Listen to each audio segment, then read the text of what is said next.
Bom, o assunto agora que eu já tinha conversado com vocês aqui, tinha dado um spoiler aqui para nossa audiência, e é um assunto extremamente interessante. Pouca gente conversa, não é muito conversado. Eu acho que nós tínhamos que conversar mais sobre isso.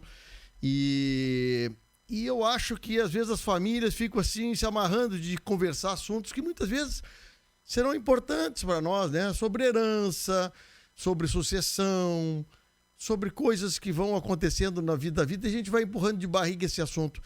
E eu conheci um médico, como falei para vocês, num grande hospital em Porto Alegre, e gostei muito do papo que nós tivemos, e eu queria oportunizar o bate-papo dele e repartir com os nossos ouvintes aqui. Bato um papo nesse momento com o meu amigo Dr. Rodrigo Vale. Muito bom dia, como é que vai? Pô, Fábio, tudo bem? Tudo tranquilo por aí? Muito obrigado pelo convite, muito bom estar aqui na primeira hora conversando com vocês. Pois é, tu sabe que uma empatia cruzou do meu lado para o teu lado a respeito do papo que nós conversamos, e eu queria te apresentar primeiro a nossa comunidade aqui da região Costa Doce, Rodrigo. Qual é a formação do Rodrigo? Conta um pouquinho a tua história para nós aí. Eu me formei em 2006 na Universidade Luterana. Depois trabalhei muitos anos na Faculdade Luterana, na parte de assistência. Fiz uma pós-graduação em geriatria e gerontologia pela PUC. Depois fiz uma especialização em cuidados paliativos pelo Instituto Palhar, que é em São Paulo, né, que é uma das grandes referências nesse tema. E desde 2017, o Dr. Nazi, nosso superintendente aqui no hospital, me convidou para montar o grupo de cuidados paliativos no hospital. E a gente abriu as portas em 18, com os atendimentos. E desde lá a gente tem feito um trabalho progressivo aqui de capacitação e até de disseminação desse assunto, né, que é tão importante, tão pouco falado, como tu mesmo disseste anteriormente. E esse assunto de chama-se cuidados paliativos, medicina paliativa, qual é o nome correto que se usa nisso? Medicina paliativa, na verdade, é a especialização, né? Certo. Cuidados paliativos é a área de atuação. Certo. Né? Bom, e são os cuidados, na verdade, voltados sem o objetivo de modificação de desfecho. Ele não é o objetivo da assistência, ele não é a modificação da evolução da doença ou de uma cura de uma determinada doença, que seja uma doença grave, ameaçadora à vida, como, por exemplo, um câncer, uma insuficiência cardíaca avançada, sim, uma insuficiência renal avançada, uma doença pulmonar muito avançada e que já tem um abalo na capacidade da pessoa exercer suas atividades diárias, né? E o objetivo é a gente tentar mudar a experiência do paciente frente a um quadro desses, né? É a gente entender o que isso está abatendo, como isso está abalando a qualidade de vida dessa pessoa, tanto do ponto físico, quanto do ponto psicológico, do ponto de vista social, do ponto de vista espiritual. E a gente tem realmente uma equipe multiprofissional que ela é composta, então, por médico, por enfermeiro, por capelão, por nutricionista, por fono, por psicólogos. E com isso a gente consegue realmente dar uma abordagem mais ampla e multidimensional para esses pacientes, né? Sim, e esse assunto vem sendo divulgado, conversado dentro do hospital onde tu trabalha, de 2018 para cá. E como é que tem sido visto pelos colegas médicos, pelos colegas enfermeiros, por toda a sociedade médica que transita aí dentro, hein? Sabe que as coisas progressivamente vão sendo melhor aceitas e a gente vai derrubando alguns mitos relacionados aos cuidados paliativos, né? Sim. Cuidados paliativos sempre foram relacionados à morte, final de vida, né? E muitas vezes, se a gente for olhar o perfil do paciente que nós somos chamados para acompanhar, realmente são pacientes já em fases bem avançadas de doença, em fase terminal, né? Mas o ideal até do atendimento dessa assistência é que ela comece um pouco antes, frente a um diagnóstico de uma doença incurável, e que ela possa correr junto com o médico assistente desse paciente, que vai lançar mão de todas as terapias possíveis para curar ou para prolongar a vida com qualidade, e ao mesmo tempo a nossa equipe ela vai junto tentando abordar todas as perdas que esse paciente vem a ter em função dessa doença, né? E isso a gente tem conseguido com muita conversa, com muita participação, na verdade, nos casos, ter uma aceitação muito boa dentro do hospital, né? A parte assistencial, principalmente a equipe multi de enfermagem, os psicólogos, os fisioterapeutas, que são profissionais que estão muito presentes no quarto, esses profissionais, eles realmente percebem muito mais a riqueza de um acompanhamento do grupo. Eu acho assim, são coisas extremamente delicadas. E como é que se chega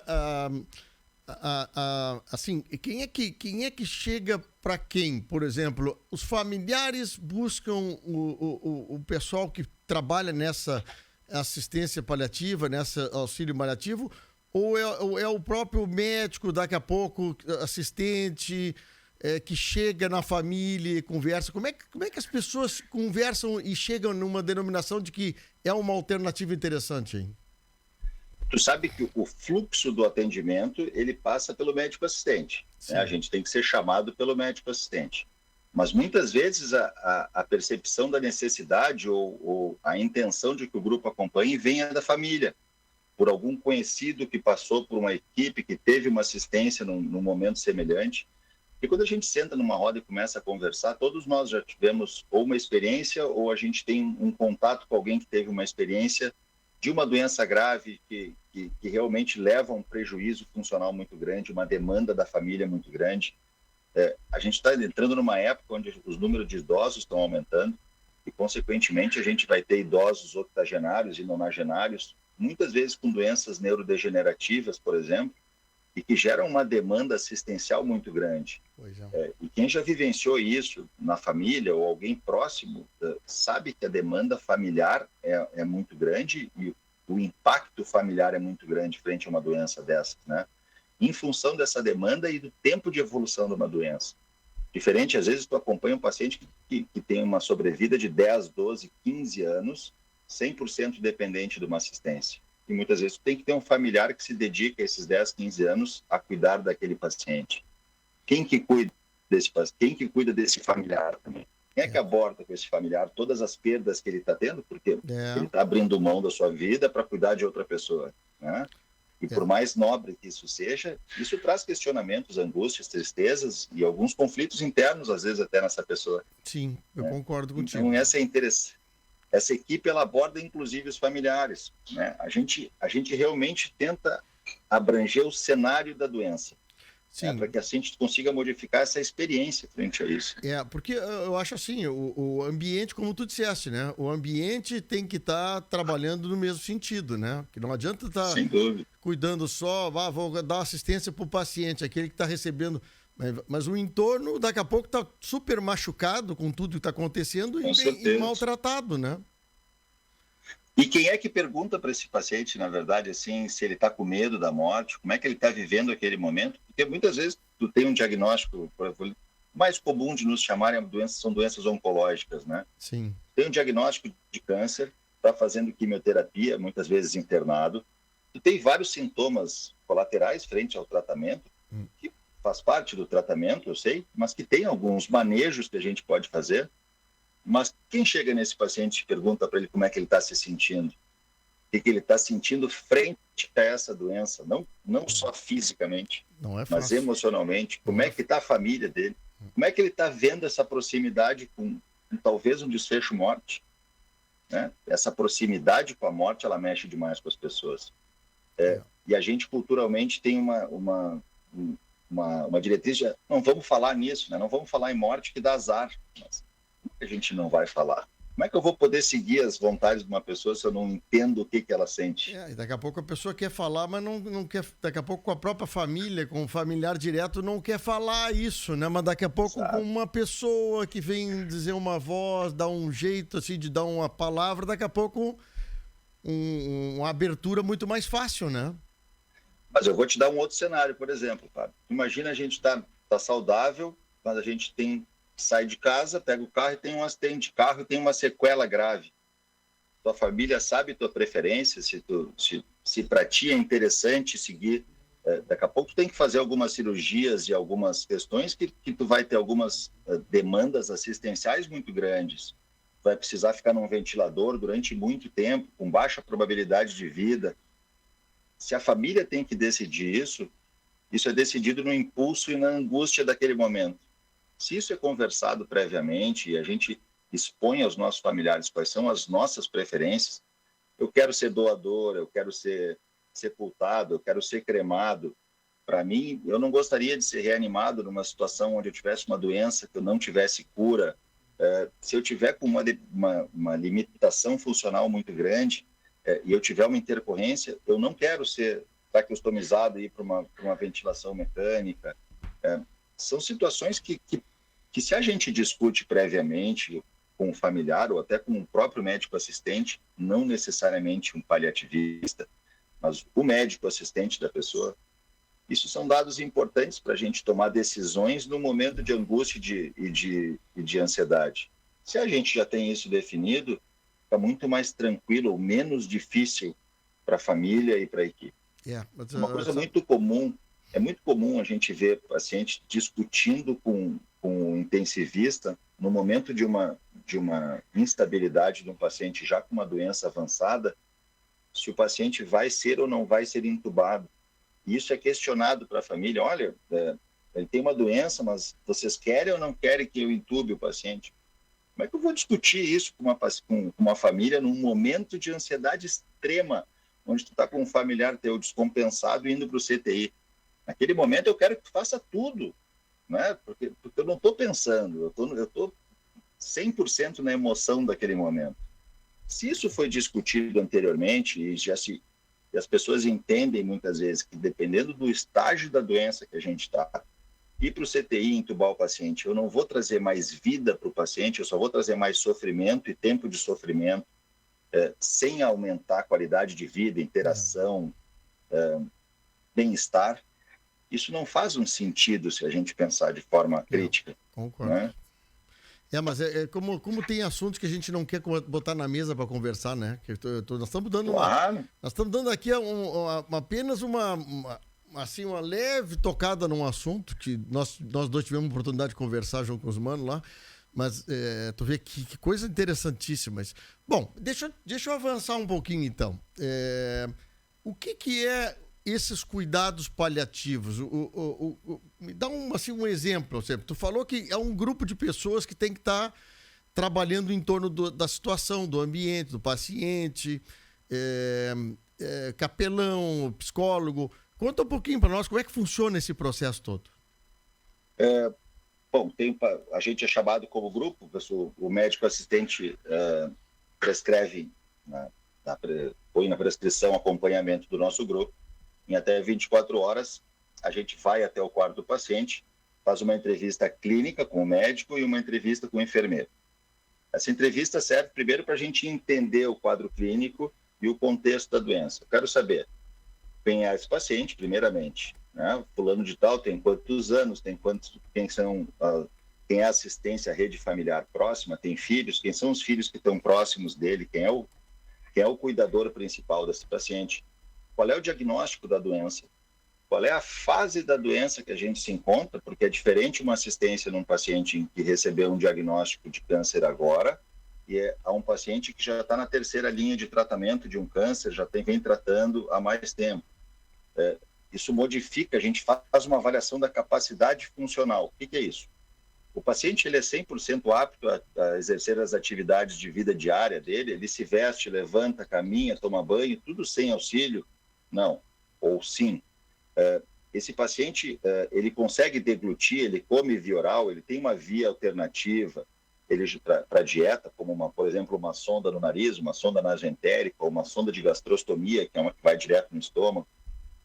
Esse paciente, ele tem possibilidade de cura frente ao tratamento que ele está fazendo. Ele tem uma doença que ela é curável, ou ela é uma doença que é incurável, e a gente vai lançar mão de tratamentos para prolongar, controlar a progressão dessa doença, só que ela vai levar esse paciente a óbito em meses ou anos. Isso é importante para a gente entender o cenário em que a gente está tratando. Tendo feito isso, a gente volta, conversa com o médico assistente e a gente cria, então, um plano de cuidado avançado, voltado qualidade de vida daquele paciente e da capacidade funcional daquele paciente. Qual é o meu objetivo nessa assistência? Não é definir a quimioterapia, se ele vai fazer 1, 2, 3 vezes, droga A, B ou C. Isso ele tem um oncologista que vai fazer, que vai tratar a doença de base dele. O objetivo do oncologista, nesse caso, é ou curar a doença, ou dar um tratamento que a gente consiga segurar essa doença pelo máximo de tempo possível. E o meu papel vai ser, junto com a minha equipe multiprofissional, fazer com que esse paciente continue se mexendo, continue engolindo, continue sem dor, sem náusea, com todos os sintomas rigorosamente cuidados, avaliados e cuidados, com medicações específicas para aquilo, mas com uma equipe de enfermagem já preparada e sabendo que, caso aquelas medicações não sejam suficientes, eu tenho outra, segunda e terceira linha já em prescrição. Eu vou ter todo um esquema de psicologia acompanhando esse paciente para a gente poder discutir questões difíceis dessa fase, de finitude, de proximidade com o fim de vida, ou pelo menos com contato com a possibilidade de fim de vida, para que a gente consiga de forma multiprofissional e de vários pontos de vista diferentes, abordar esse paciente na maior complexidade dele, não só na física que habitualmente a gente faz, né? Esse paciente certamente tem uma crença, ou não, mas a maior parte das pessoas tem crenças que ele pode ser cristão, ele pode ser espírita, ele pode ser evangélico, ele pode ser umbanda, ele tem uma religião, uma crença, e muitas vezes, frente a essa doença, tu vai ter muitos questionamentos frente a essa crença. E eu tenho um capelão que vai discutir exatamente isso com o paciente, não com um intuito de discutir as minhas preferências e as minhas crenças, e sim o objetivo da gente ouvir o paciente dentro dos objetivos deles e as crenças dele, e a gente conseguir trazer conforto para ele, seja ele um conforto físico frente ao uso de medicações, mas um conforto psíquico frente a uma escuta ativa, uma atenção voltada para esse paciente, um acolhimento voltado para esse paciente, para a família, uma questão social da gente realmente trazer a família para junto, explicar o que está acontecendo, é um contato muito mais próximo, entende? São consultas mais longas, é um contato humano muito maior. Eu acho que é super interessante esse assunto, Rodrigo, assim, justamente para mostrar que é necessário, né? É necessário, em determinados momentos, ter um apoio, né? Eu vejo assim, nós temos aqui, por exemplo, a Liga Feminina de Combate ao Câncer em Camaquã, que funciona super bem. Nós temos comunidades religiosas que têm seus grupos de oração, tudo isso funciona super interessantemente bem dentro das comunidades, mas muitas vezes precisa esse assunto ter discutido também dentro de um hospital, onde está o paciente hospitalizado, né? Quer dizer, tem outras formas de tu poder ajudar. E tu falaste uma coisa também, né? Que tipo de solução ou manutenção eu gostaria de ter na minha vida ou durante a minha vida, né? Que tem gente assim, não, mas nós temos que fazer tudo, mas tudo o quanto, né? Até quanto... E a qual custo? E quando eu falo custo, eu não estou dizendo um custo financeiro, estou dizendo um custo de sofrimento do paciente. Porque às vezes a família ainda, além da situação, coloca o peso nas costas do paciente de não poder desistir de forma alguma, e isso é um sinal de fraqueza, mas a gente não está vivendo o sofrimento daquela pessoa. Muitas vezes um tratamento específico gera sofrimento, muita náusea, muito vômito, perda de peso, inapetência, dores no corpo, em todo o corpo, sejam ósseas, articulares, no tecido, dores neuropáticas que se sente queimar, as perdas, questões sociais de que muitas vezes tem uma pessoa que tem uma representatividade a partir daquele momento, que começa a ser dependente de outra para uma assistência. Então, tu tem um conflito interno muito grande dessa perda de poder que antigamente tu tinhas. Isso tudo, muitas vezes, não é questionado, né? E não é discutido frente à questão de, não, a gente não pode pensar na morte, tem que lutar e tu tem que brigar até o final. Acho que é importante lutar e brigar até o final, e eu não, de forma alguma eu vou tirar a esperança do paciente de brigar e lutar, mas eu quero ouvir o que o paciente está sentindo frente àquela demanda social da família e da equipe de que ele não pode desistir até o último momento. Tu põe no compromisso do outro uma coisa que... uma angústia nossa. É bem isso aí mesmo. Bom, e esse processo muitas vezes leva dias ou leva meses, né? Às vezes anos. Às vezes anos. Tu pega uma doença neurodegenerativa, por exemplo. Tá? Um paciente tem um diagnóstico de Alzheimer. Sobrevida média de 8 anos. Né? Esse paciente, muito provavelmente, o que vai levar ele ao óbito vai ser uma infecção respiratória, uma infecção urinária ou de pele. Muito provavelmente, na grande maioria das vezes. Tá? E isso vai acontecer muitos anos depois. Até isso acontecer, esse paciente, que era um paciente ativo, trabalhava muitas vezes, ele vai começar a trabalhar, ele vai começar a esquecer, ele vai gerar uma demanda emocional da família muito grande, porque quem já teve um paciente com síndrome demencial próximo, e que ele te pergunta a cada 2 minutos a mesma coisa, inicialmente aquilo não incomoda, mas a partir de um determinado ponto, os familiares começam a ficar irritados com aquela situação e nos trazem no consultório. Eu falo para ele a mesma coisa 40 vezes ao dia, eu acabo de falar, ele me pergunta a mesma coisa. Isso não é uma opção do paciente, né? Isso não é desatenção do paciente. O paciente tem uma questão neurológica onde ele não consegue lembrar, aquele dado não é gravado. Sim. Então ele vai perguntar 40, 60 vezes. Só que as pessoas começam a ficar incomodadas. E o que o paciente faz? Se recua e acaba se isolando, acaba não falando, tem um quadro de depressão associado, tem uma piora do quadro em função de uma falta de manejo da situação. Então, tem uma situação externa que ela é evitável ou corrigível, que está gerando um impacto na saúde do paciente e da família. E a gente pode mexer. Eu estou tratando a doença? Não estou mexendo na doença. Eu estou abordando um familiar para a gente tentar evitar alguma situação que vai gerar um desgaste a ele e ao paciente e que vai piorar a evolução do paciente. Bom, aí aquele paciente que... Perdão. Não, é só concluir, por favor. É aquele paciente que já está com uma dificuldade de deglutição e mesmo assim o familiar, não, tem que comer. Esse paciente não está engolindo mais, esse paciente vai aspirar, essa comida vai para dentro do pulmão, ele vai fazer uma pneumonia. Pacientes em doenças neurológicas avançadas, eles têm uma tendência já em fase terminal da doença, na fase bem avançada, de começar a negar comida, porque o cérebro já interpreta que aquela comida já não está mais fazendo o efeito que deveria, já não tem mais formação muscular, a energia é formada de uma maneira diferente. Aquela comida, na verdade, ela não tem mais um prazer. Não tem mais um fator benéfico relacionado a ela.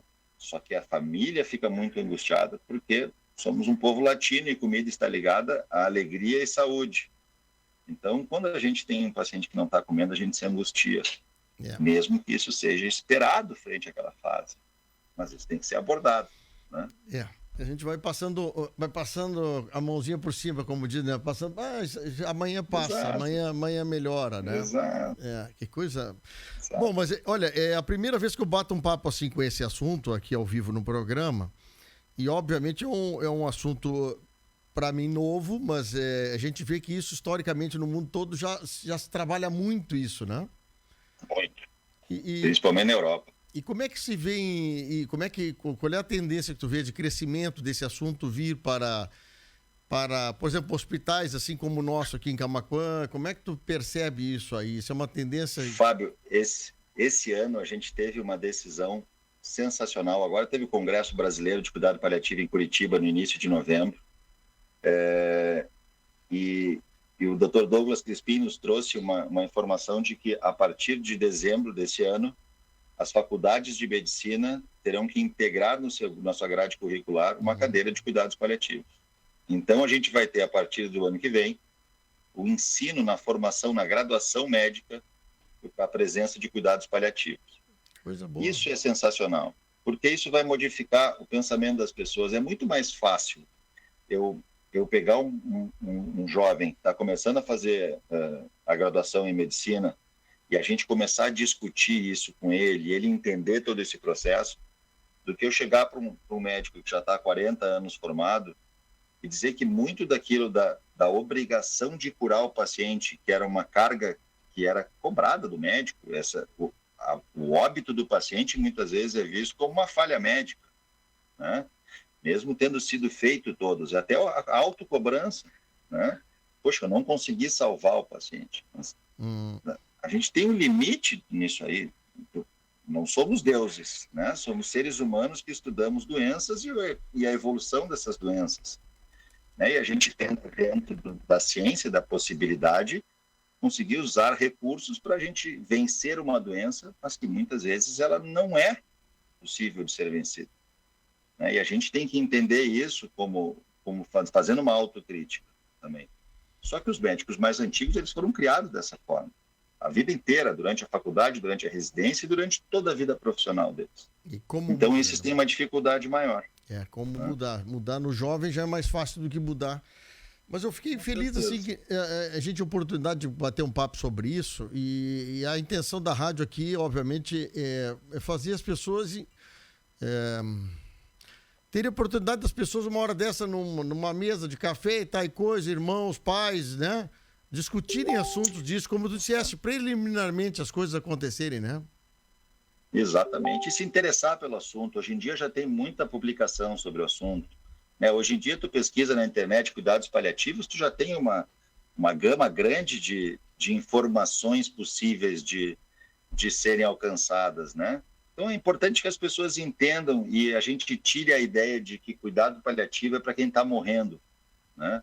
Cuidado paliativo é para pessoas que têm diagnóstico de doenças graves e que podem te levar à morte, mas não necessariamente tu estás próximo a esse desfecho morte. Sim. Pode estar lá muito distante disso, e o objetivo da equipe ou de um paliativista é que a gente torne esse caminho que tu vai seguir menos dolorido, menos difícil, menos árduo, né?